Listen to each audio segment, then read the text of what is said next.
Hey guys, welcome back to another video. So today I want to go over 3 habits that every millionaire has. The first thing that every millionaire has in common is that they all wake up early. Some they wake up at 5, some wake up at 4, some wake up at 6. It doesn't matter, it doesn't have to be a specific time. As long as you have time to do other activities that we will get into later on. Some of those activities that a lot of these millionaires and billionaires get into when they wake up is reading, exercising, and meditating. 3 things that not everybody does except wealthy people. Um, you can do it in that order. You can read, work out, and then meditate, or whatever order you want to. It doesn't matter. It doesn't have to be those 3 things. That's just a common example. Um, First, reading is good to develop your mind, to learn new things. Meditating keeps you. It develops your self-awareness. It develops your emotional intelligence. And number 3, exercise. It develops your physical body, your muscles, your quads, your biceps, your back, whatever muscles you want to work on. And these 3 things combined have external benefits, but they also have internal benefits. And if you do all these things, if you wake up early enough to have time to do all these things every single day, you will have more motivation and you will feel like you have accomplished something before the day even starts. Before you even do anything at work or you start working on anything in your business, you do those 3 things, you're gonna feel accomplished already. You're gonna have the right mindset to start out the day and be better than the previous day. Another very common thing that all these wealthy people have is that they are frugal, or in other words, they are cheap, whatever you want to call it. I didn't like using the word cheap because I don't think it's bad to want to save money.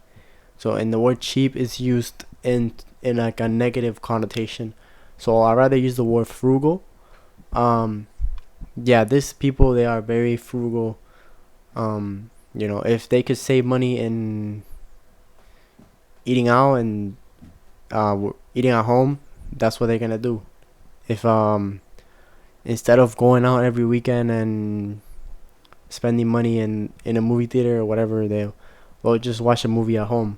There's many creative ways to save money and be frugal. And you can start by being frugal. It doesn't take that much effort. Simply be creative and figure out how you could save money in certain aspects. Look over your expenses and consider what things you need, what things you don't need, and the things that you don't need, you can take it out. And yeah, you can have some fun as well, but consider cheaper alternatives or free alternatives. Like I mentioned before, if you are somebody that likes to go to the movies, maybe just consider staying at home and watching Netflix. This is many things. It might be a little of a sacrifice because of course it's way better to watch the movie in the movie theater. It's a more full experience, and you probably don't have a huge projector in your house, but you can still have fun at home. You can get together with your friends and play board games for free. You can go to a park, go for a run, go for a walk. You can host a barbecue, and everybody brings their own foods. There's many creative ways to have fun without spending too much money. And that also goes into other things that you think we might need. Like you think you might need to get a coffee every morning for Starbucks, but in reality you don't need that because you can make coffee at home. And if in your business there's always cheaper alternatives. Maybe you don't need to spend a certain amount of money on a service. You could maybe cut it down and still get the same quality. All I'm saying is that you should focus on your spending and making sure that you're being frugal and you're maximizing your money. The thing that wealthy people have in common is that they invest, whether that is a business, whether that is stocks or real estate, whatever the case might be, you should invest. And of course, investing, it takes some risk regardless of what you're doing, whether you're investing in an ETF or a mutual fund. You're gonna have some risk. You could lose that money. You could lose a part of that money. But overall, if you take the risk and you calculate your possibilities, chances are that the investment will give you a return rather than a loss. Once again, I mentioned, you if this is something that you believe on, or and you have experience with, you have knowledge about, go ahead, make the investment. It's a little risky, but most likely you will succeed. And if you don't succeed, you can try again, because that's the only way that you will be able to become a millionaire. Whether it is that you want to start a business, if you want to start a business, you need to invest your time, your money, and that could fail. But if you don't try, you will never know. They have mentors, and they become mentors. A lot of wealthy people, once they have achieved what they wanted to, they like to teach other less wealthy people how they became that way. So whether that is at your job, or maybe a friend of a friend, whatever the case might be, it would really help you a lot if you can find a mentor. Another thing that you could do is you could also try to contact mentors online on Indeed. Um, somebody maybe from your university that it's very successful now. You can try and reach out to them and just ask them. If it's something, especially if you have something to offer them, offer them that. If it's a service or you're offering your time, to help them in their business or whatever the case might be, get in contact with those people. Try to establish a mentorship relationship with them, because that is very important.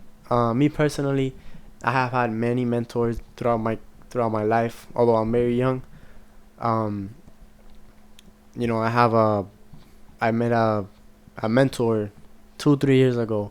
Yeah, so like I was saying, this guy, he is an accountant, but at the same time he has investment properties and he has stocks, and he's a very wealthy guy.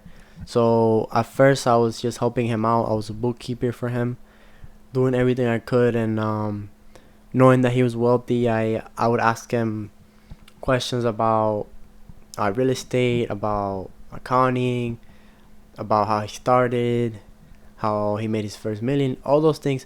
Which I was very comfortable with him because I had a relationship with him, a work relationship with him. Um, we have the same background. We're both Cuban. We went to the same university, so we had a connection. I worked for him. You know, he liked working with me, so I could ask him all these personal questions, and he wouldn't mind answering. But you guys can also establish that sort of relationship. You can find your own mentor, and you know, I'm telling you, they are very helpful, and I'm very thankful for that guy because he's been very helpful to me, and to this day, I no longer work for him, but I keep in contact with him, and he's there to answer me any questions that I have. So yeah, guys, that's all I wanted to say for today. Hopefully you got some insight, and you learned something new. And if you did, please let me know. Like and subscribe, and thanks for watching, guys.